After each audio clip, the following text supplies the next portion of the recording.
Hello বন্ধুরা, welcome to my channel let's create with me. Video শুরুতেই সবাইকে জানাই অগ্রিম শুভ কালী পুজো। আজকে আমরা দেখব 2025-এ আমার তৈরি কালী মূর্তির সেকেন্ড পার্ট, অর্থাৎ কমপ্লিট কালার করার প্রসিডিওর। এই প্রথমবার আমি তৈরি করেছি চালা দিয়ে কালী মূর্তি। কালী মূর্তিটি কেমন হয়েছে অবশ্যই কমেন্ট করে জানাবেন এবং ভালো লাগলে অবশ্যই লাইক করবেন। চলুন ভিডিওটি শুরু করা যাক। অন্যান্য মূর্তির মতো এই মূর্তিতে প্রথমে আমি প্রাইমার করে নিয়েছি। সবসময়তেই আমি প্রাইমার করার জন্য অ্যাক্রিলিক কালারের সাদা কালারটা ইউজ করি। তো এখানেও সেমভাবেই আমি অ্যাক্রিলিক কালারের সাদা কালারটা দিয়ে কমপ্লিট মূর্তিটাকে প্রাইমার করে নিয়েছিলাম। এরপরে আমি ধীরে ধীরে ডিটেলিং করা শুরু করেছিলাম। যেমন প্রথমেই আমি বডির কালারটা করে নিয়েছিলাম। নেভি ব্লু এবং হোয়াইট কালার দিয়ে মিক্স করে আমি স্কাই ব্লু কালারটা তৈরি করেছিলাম, যেটা আমি অ্যাপ্লাই করেছিলাম মূর্তিটি বডিতে, অর্থাৎ ফেস, হাতগুলো এবং বাকি পায়ের পোর্শনটুকু। তো বডির কালারটা কমপ্লিটলি যখন আমি স্কাই কালার দিয়ে কভার করে নিয়েছিলাম, তারপরে আস্তে আস্তে বাকি পোর্শনগুলো কমপ্লিট করেছিলাম। যেমন পায়ের পোর্শনটা কমপ্লিট করেছি লাস্ট।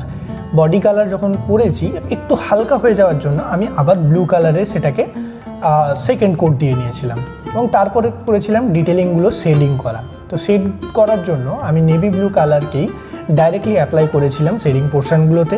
যেহেতু এটা অ্যাক্রিলিক কালার, ডাইরেক্টলি শেডটা অ্যাপ্লাই করা যায় না, তো আমি কালারটা একবার ইউজ করার পরে আবার স্কাই ব্লু কালার দিয়ে কালারটাকে মিক্স করে দিয়েছিলাম এবং শেডগুলোকে কমপ্লিট করেছিলাম।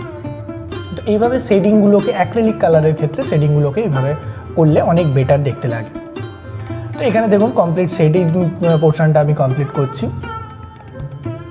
শেডিংটা যখনই কমপ্লিট হয়ে গেল, তারপরে আমি চোখের পোর্শনটা কমপ্লিট করে নিয়েছিলাম। তো চোখে প্রথমে আমি হোয়াইট কালারটা অ্যাপ্লাই করেছিলাম এবং হোয়াইট কালারের পরে আমি আরও ডিটেলিংগুলো করেছিলাম। তো চোখে কমপ্লিট হোয়াইট কালার দিয়ে করে নিয়েছিলাম। তারপরে জিভের পোর্শনটাও আমি হোয়াইট কালার অ্যাপ্লাই করেছিলাম এবং তারপরে রেড কালার দিয়ে জিভ এবং ঠোঁটের পোর্শনটা কমপ্লিট করে নিয়েছিলাম। এখানে যেহেতু আমি স্কাই ব্লু কালারটা কমপ্লিট বাকি সব জায়গাতেই করে নিয়েছিলাম, সেই কারণে যে যে জায়গাগুলোতে আদার কালার হবে সেগুলোকে আমি হোয়াইট কালার দিয়ে আবার একটা কোট করে নিয়েছিলাম, যাতে কালারটা ঠিকঠাকভাবে ফোটে। যেমন চোখের পোর্শনটা আমি দেখিয়েছি, সাদা পোর্শনটা আমি করেছিলাম এবং জিভের পোর্শনটা, এইগুলোকে আমি করে নিয়েছিলাম।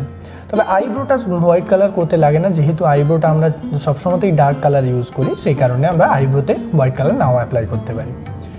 তো এইভাবে আমি পুরো চোখটা কমপ্লিট করে নিয়েছিলাম। প্রথমে চোখটা কমপ্লিট করার পরে আমি আরও ডিটেলিংয়ে গিয়েছিলাম, যেগুলো যে জবা ফুলটা রয়েছে সেই জবা ফুলটার ডার্ক রেড কালার, মানে একদম যে রেড কালারটা সেটাই অ্যাপ্লাই করে দিয়েছিলাম। এরপরে পালা শাড়িটা। তো শাড়িটা যেহেতু আমি পুরোপুরি হোয়াইট কালার, হোয়াইট অ্যান্ড রেডের কম্বিনেশনে রেখেছিলাম, তো আমি প্রাইমারের ওপরে আরও একবার হোয়াইট কালার দিয়ে কোটিং করে নিয়েছিলাম। হোয়াইট কালার দিয়ে পুরো পোর্শনটা কভার করে নিয়েছিলাম। তারপরে আস্তে আস্তে ডিটেলিং, যেমন শাড়ির পাড়ের পোর্শনটা রেড কালার দিয়ে করে নিয়েছিলাম। খুব তাড়াতাড়ি করে নিতে পারছি, যেগুলো যেহেতু একটু আমি চওড়া পার করেছিলাম, তো এখানে প্রথমে ধারের বর্ডারটা করে নিয়ে তারপরে আমি সেটাকে আরও মোটা করে নিয়েছিলাম বা চওড়া করে নিয়েছিলাম, এতে আরও দেখতে ভালো লাগবে। এবং কিছু কিছু ক্ষেত্রে কিছু ডিটেলস আমি এখানে দেখাতে পারিনি, যেমন পাড়ের পোর্শনটা আমি কিছু ডিজাইনও করেছিলাম। সেই ডিজাইনগুলো অন ক্যামেরা করাটা অনেকটা ডিফিকাল্ট, প্লাস তার সঙ্গে সঙ্গে ভিডিওটাও অনেকটা বড় হয়ে যেতে পারে। তো সেই কারণে আমি সেই জায়গাগুলোকে অফ ক্যামেরায় আমি কমপ্লিট করেছিলাম। বাট আপনারা চাইলে খুব ইজিলি এটা করে নিতে পারবেন। জাস্ট 000 তুলে দিয়ে বর্ডারগুলো আমি করে নিয়েছিলাম। তো এখানে দেখুন মোটামুটি কথা বলতে বলতে আমি পুরো পার্টটাই কমপ্লিট করে নিয়েছি। এরপরে পালা হাতের, আমি আলতার পোর্শন দেখিয়েছিলাম, হাতে এবং পায়ে আলতার পোর্শন, তো সেগুলোকে আমি সেম রেড কালারটা দিয়ে কমপ্লিট করে নিয়েছিলাম। হাতটা প্রথমে আমি দেখিয়েছি এবং তারপরে পায়ের পোর্শনটা আমি দুটো হাত বা দুটো পা কমপ্লিট এখানে দেখাইনি, কারণ ভিডিওর লেন্থটা অনেকটা বড় হয়ে যেতে পারে।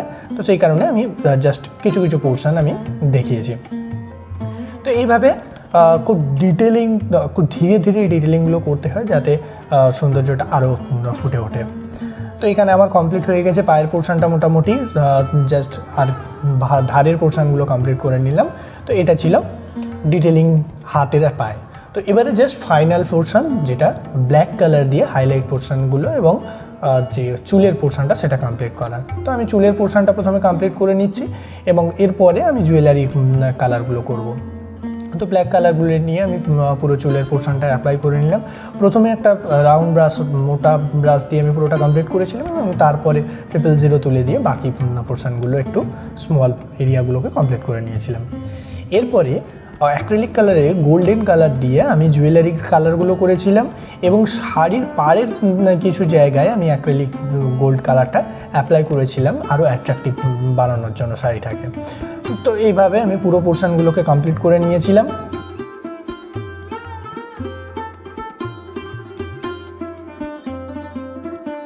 তো এটা ছিল আমার 2025-এ তৈরি কালী মূর্তির ফাইনাল লুক।